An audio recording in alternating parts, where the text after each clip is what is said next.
Hello, my name is Austin Habish, the founder of Think Catholic, and you're listening to the Summa podcast, where we study St. Thomas Aquinas' Summa Theologiae in a way simple and insightful for anyone to understand. The Summa podcast is brought to you by Think Catholic. Taking 2 questions of the Summa a day, we'll seek to summarize St. Thomas's responses, discovering the brilliance of Aquinas and his Catholic faith. This is day 124. So let's get started. We're covering today questions 12 and 13 of the Secunda Secundae, that is, of apostasy and of the sin of blasphemy in general.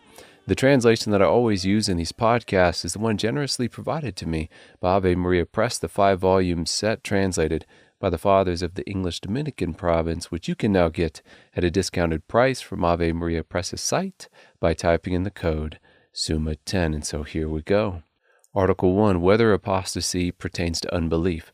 Apostasy can be broken up into 2 Greek words, apo, which means away from, and stasis, which means standing or position. So it means to turn away from, to walk away from. Like when after Jesus said in John 6, "Truly, truly, I say to you, unless you eat the flesh of the Son of Man and drink his blood, you have no life in you." Then the people turned away, as it is written in verse 66 of that same chapter. After this, many of his disciples drew back and no longer went about with him. So apostasy is a turning back or turning away from God. One can be said to apostatize from the clerical state or from a religious order, although a complete kind of apostasy would need to include not only the will, but also the intellect, in the sense that it must entail a turning away from the faith itself, not just certain commandments within it. And so St. Thomas concludes, if you give up the faith, then he seems to turn away from God altogether. And consequently, apostasy simply and absolutely is that whereby a man withdraws from the faith and is called apostasy of perfidy. In this way, apostasy simply so called pertains to unbelief. Article 2, whether a prince forfeits his dominion over his subjects on account of apostasy from the faith so that they no longer owe him allegiance. If this prince or ruler is not a Christian, then he obviously cannot apostatize, but when it comes to a Catholic prince specifically, then he can apostatize, he can rebel, and as a rebel against the church can then pass disciplinary ordinances against him. But again, it's important to note that this is not the prerogative of the church to punish the unbelief of those who have never received the faith to begin with.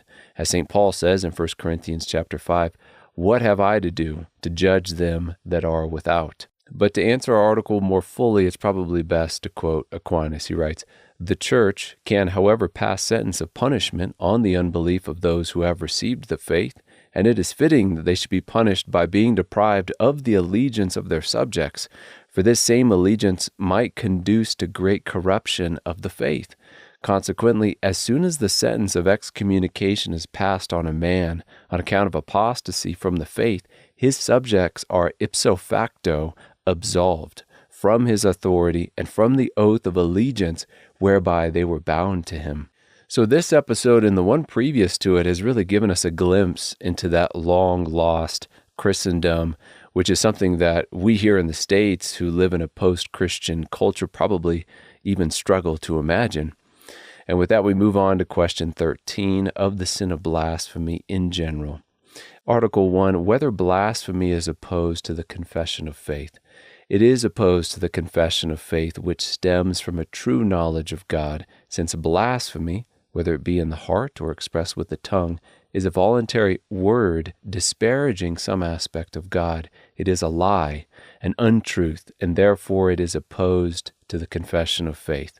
Aquinas says, the word blasphemy seems to denote the disparagement of some surpassing goodness, especially that of God. Whatever does not befit him is far removed from the perfection of goodness, which is his essence. Consequently, whoever either denies anything befitting God or affirms anything unbefitting him disparages the divine goodness. And this is what blasphemy is. It is disparaging God. And if we take the word from the Greek, it literally means to harm the reputation of. It is to speak ill of God either with an unspoken or spoken word. Article 2, whether blasphemy is always a mortal sin. Remember what a mortal sin is, as we described in episodes 97 and 105. The graver sins are those which include or encompass a disordered ultimate end, For example, the man who commits adultery is simply not trying to do the right thing. He's not aiming at God as to his final end. This makes the sin of adultery always a mortal sin. And the same goes for blasphemy. It is directly against a man's last end, which again is God. In St. Thomas's words, a mortal sin is one whereby a man is severed from the first principle of spiritual life, which principle is the charity of God. Blasphemy, as to its genus or kind, is opposed to divine charity because it disparages the divine goodness, which is the object of charity. Consequently, blasphemy is a mortal sin by reason of its genus. So blasphemy, according to its kind, because of the kind of sin it is always mortal. Article 3, whether the sin of blasphemy is the greatest sin. The greatest sin, I do not see St. Thomas conceding that is blasphemy in this article. We will have to see what he says about those sins directly contrary to the virtues of hope and charity when we get there. But he does say here that blasphemy is a very great sin, as we said about unbelief in general in the last episode. In a couple of sentences, St. Thomas responds to this article in writing, unbelief is the greatest of sins in respect of its genus. It follows that blasphemy also is a very great sin, through belonging to the same genus as unbelief and being an aggravated form of that sin.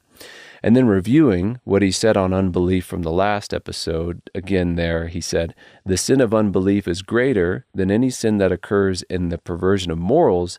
This does not apply to the sins that are opposed to the theological virtues, as we shall state further on. So that's opening up the question to those sins that are directly against charity and hope, which we will speak of later on. Article 4, whether the damned blaspheme. The damned, having set their will on something that is not God, are without that habitual orientation or right relationship with their beatific end in the will through charity. So those who are in hell, by having a will which is not directed towards God by grace, they are in a way in a state of testifying by whatever this object of their will is, which is short of what it should be, that God is not their greatest good. Which, if that was a statement stated with the tongue, it would disparage God. It would be blasphemous. Therefore, even those in hell, if they are not using their tongue or voluntary thoughts to blaspheme God, there is a sense in which the very object of their will, the habitual state of their will, is a kind of blasphemy, a blaspheme against God. Aquinas says, those who are in hell regret indeed the sins which they have committed, not because they hate them, but because they are punished for them. Accordingly, this detestation of the divine justice is in them the interior blasphemy of the heart, and it is credible that after the resurrection they will blaspheme God with the tongue, even as the saints will praise him with their voices. And then later in the article he says, whoever dies in mortal sin bears with him a will that detests the divine justice with regard to a certain thing, and in this respect there can be blasphemy in him.